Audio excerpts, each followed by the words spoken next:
Welcome everyone to another episode of Confidence is Overrated. Pam, pam, pam, pam. I have been thinking that I need to start with a soundtrack, but as you can see, I have not done it, so this is the best option right now. Pam, pam. So today, I want to talk about this quiet trend that I see happening everywhere right now. And it's this thing where everyone is trying to figure themselves out before they start doing anything. What I mean by this is that I don't know if you have heard this before, but people saying, I just need to feel more clear. I need more clarity in my life. I need to figure who I am. Or saying things like, I'm still discovering myself. I'm still discovering who I am. Or this thing about, I don't feel aligned yet with my path, with my career. And the thing is that this can sound like self awareness, right?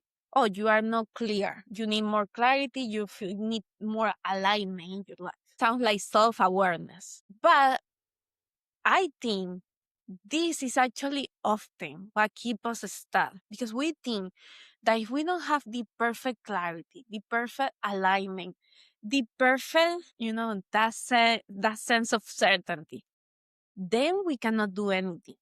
Then we should not take action. We should not try anything. We should not, try things just because we are not there aligned with the path, with the career, with the hobby, with the project. I have never known that I like anything. I still sometimes don't even know specifically what I want to do with my life.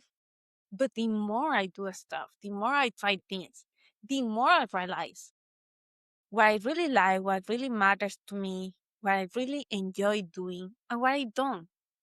And if I continue stopping myself in that I need more clarity before I can do anything, I need more alignment before I can go for something, I would have never done anything. That's actually who I used to be. I was always caught up in this.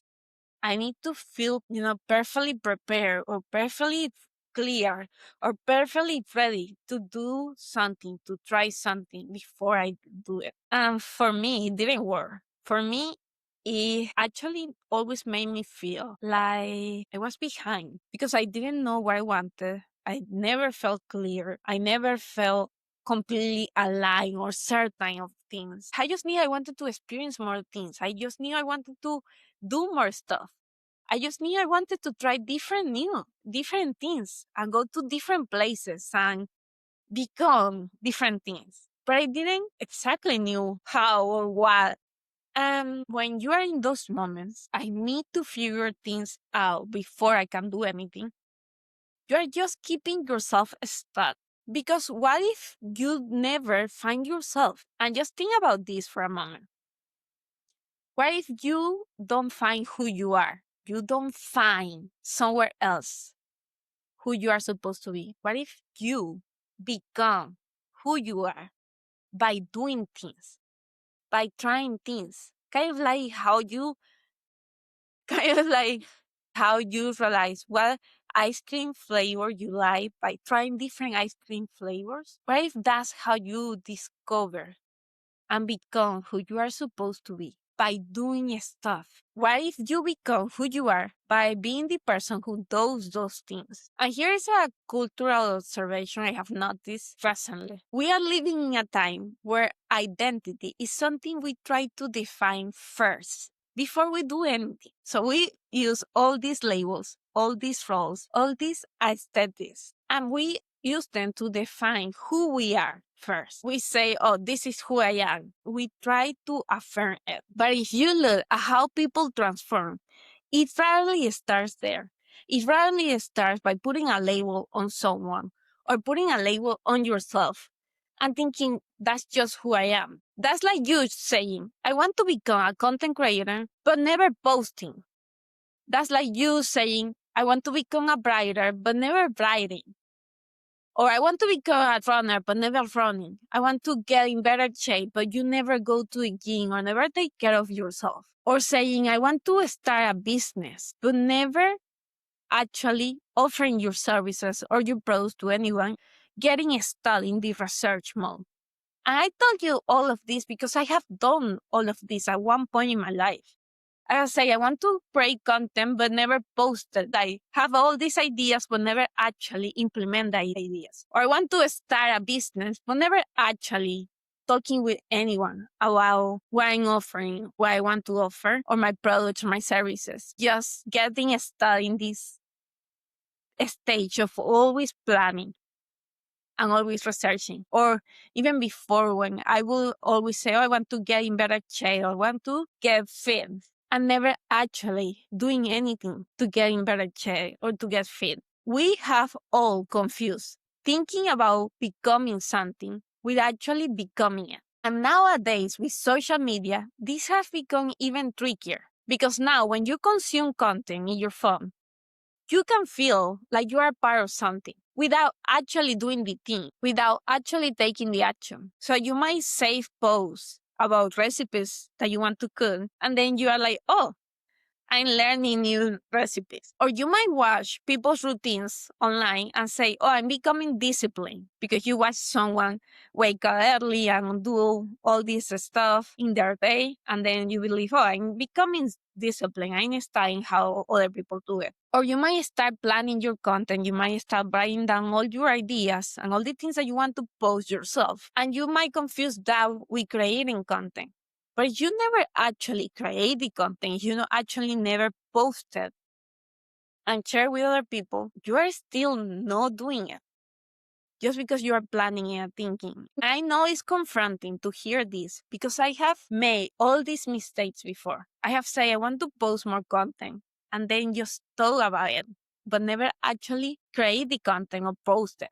I have said I want to start a business and think about all the ideas and all the offers, but never actually offer them to anyone. Never actually made the sell. So it's confronting to hear.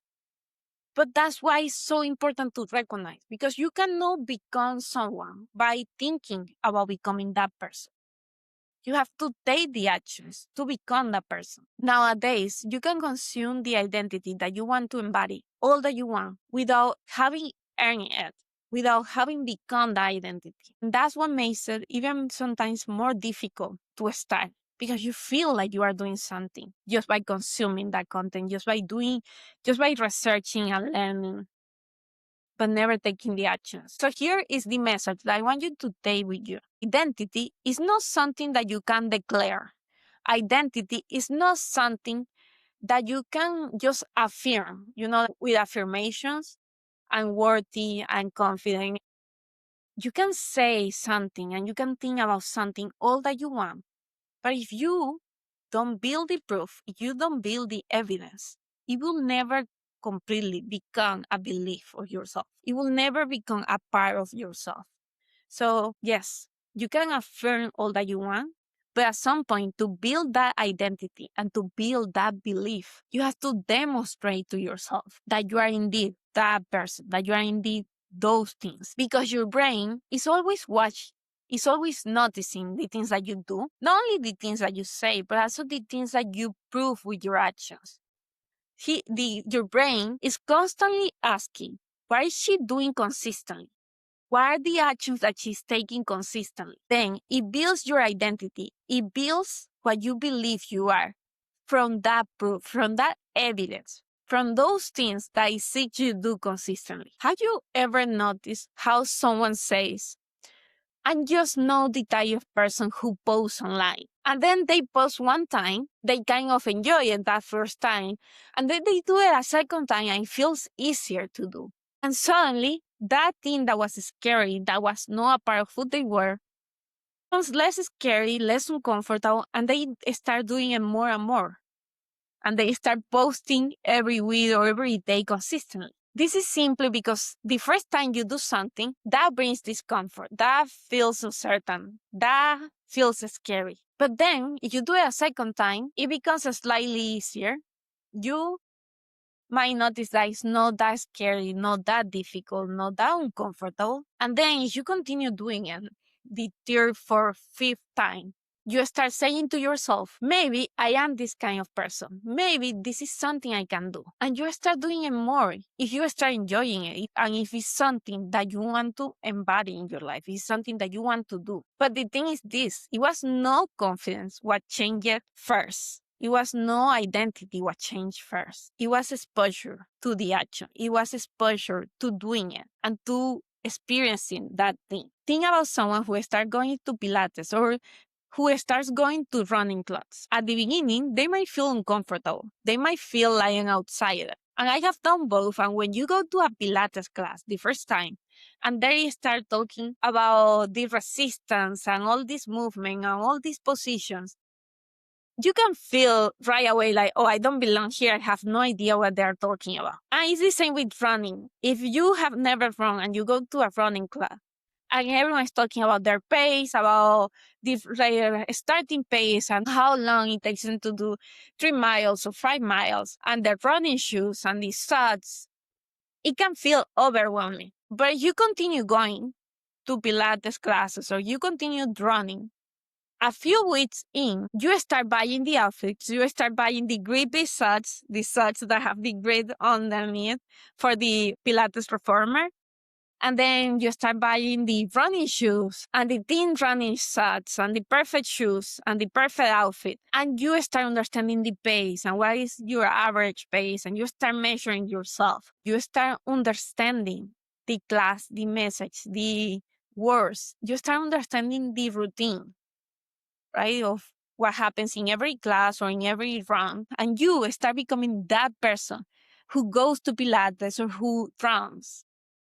And you start feeling like an outsider and you start belonging in that group.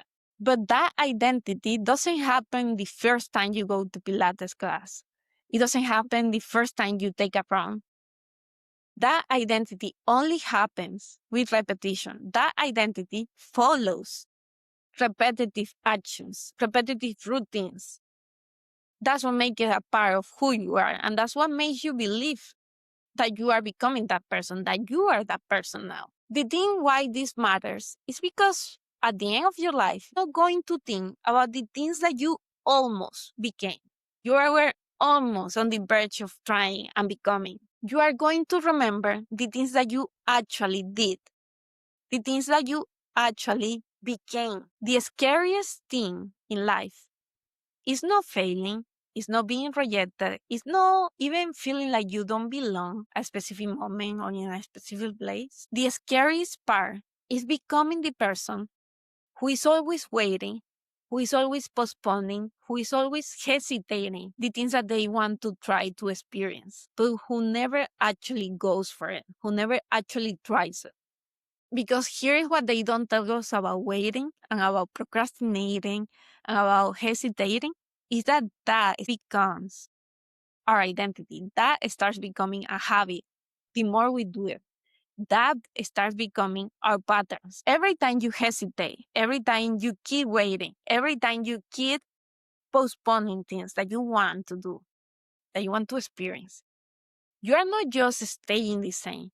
You are reinforcing that identity of being a person who waits, of being a person who hesitates, of being a person who keeps postponing and procrastinating what they want. So you say to yourself, I don't follow through, I don't take risks, I overthink everything. And all of those used to be me. Every time I will make these New Year resolutions and I will get to the end of the years and the list was exactly the same and I had not accomplished anything, I would say, I'm not someone who follows through. Every time I would say I wanted to get into a long-term relationship or that I wanted to start a business or that I wanted to start posting videos online or start my YouTube channel and I didn't do it, I will say I'm not someone who takes risks. Because this recording yourself and putting videos online, that feels risky. That feels like your life will be over before you do it. And then you post one video and it floods. It doesn't get likes, it doesn't get subscribers, but you realize it was not that big of a deal. It was no, your life didn't end and you can continue doing it. You can continue trying. You can continue experimenting with it. But this sharing your ideas online, sharing your writing or your videos or your speaking. That feels risky. And so we say to ourselves when we don't do it, I'm just not someone who takes big risks or who takes risks in their life. I'm someone who is more safe, who is safer. And that's how we keep ourselves in an old identity that we have outgrown, that we don't want to keep anymore, but that feels comfortable because that's what we know. I always used to say I overthink everything as a way to explain why I'm so always researching and planning all my offers and all my workshops and all my programs, but never actually putting them out there. And that's still something I struggle with to this day, where I'm always in this constant research phase. I have to push myself to get it out there, to talk with people about it. Because it's not, I just say, oh, I overthink everything. I am an overthinker, and that's it.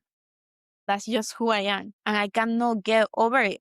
But if I start saying, okay, I overthink, but I can also start doing things before they're perfect, I can start chipping the thing, even when it's just 80% ready.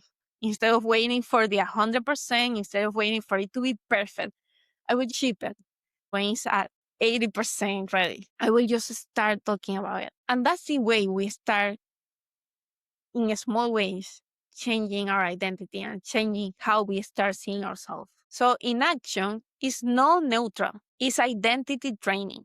It's training how you see yourself.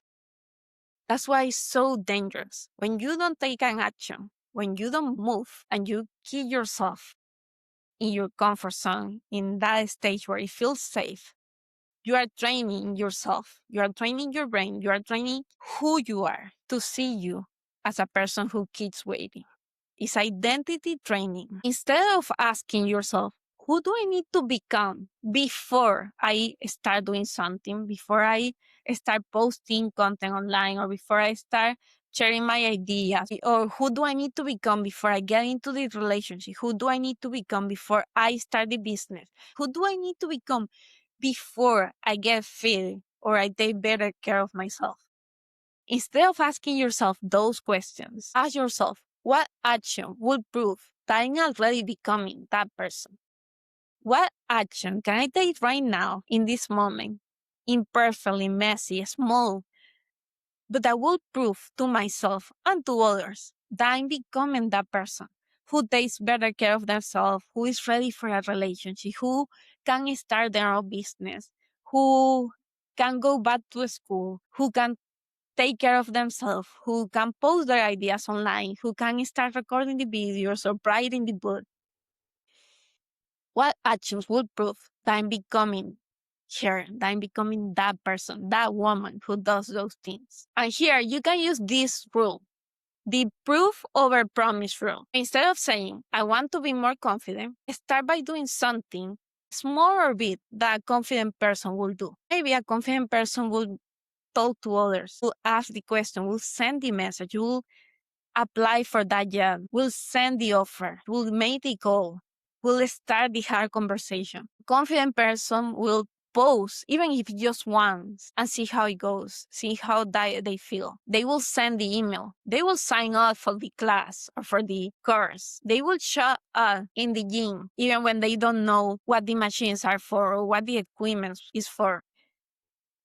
And they will ask for a tour of the gym. You don't need to change who you are. You don't need to change your personality. You just need to build proof that you can be confident. You just need to build proof that you can become that person that you want to become. And that's with small, daily, consistent actions. So be honest with yourself. You don't need to be honest with anyone else. But about this, I do want you to be very honest with yourself. What version of you are you delaying? Because you think you need to feel more ready first, more prepared first, more confident, motivated, or inspired first. And what will happen if you just acted, if you just do messy action right now, even if it was just once? What do you think will happen if you started with the action today? This is exactly what we are going to be practicing and working on the Bold Action Lab. No more overthinking, no more waiting, no more hesitating, but actually becoming that person that we want to be. through action. Not through just saying who we want to be, or not through more preparing or more planning or more researching, not through affirmations or just declaring who we want to be, but actually through taking the actions of that person. The Bold Action Lab is my new 8-week program where I'm creating a safe space to take more action, not perfectly, not with more pressure, but in a way that proves to you that you are capable of becoming that person that you keep saying and keep thinking that you want to be. If this episode hit you, if this episode resonated with you, I want you to comment below that thing, that goal, that dream that you keep thinking about, that you keep replaying in your mind, that you want to do, that you want to try, but you keep hesitating and you keep postponing for later, maybe for months or years now. I would love to know what is it. And if you're interested in knowing more about this space I'm creating for you, comment action below and I will send you all the details. To close, I want to remind you of this. You don't become someone new by figuring all the details out or by thinking about it. You become someone new by doing something different. So as always, start with the action.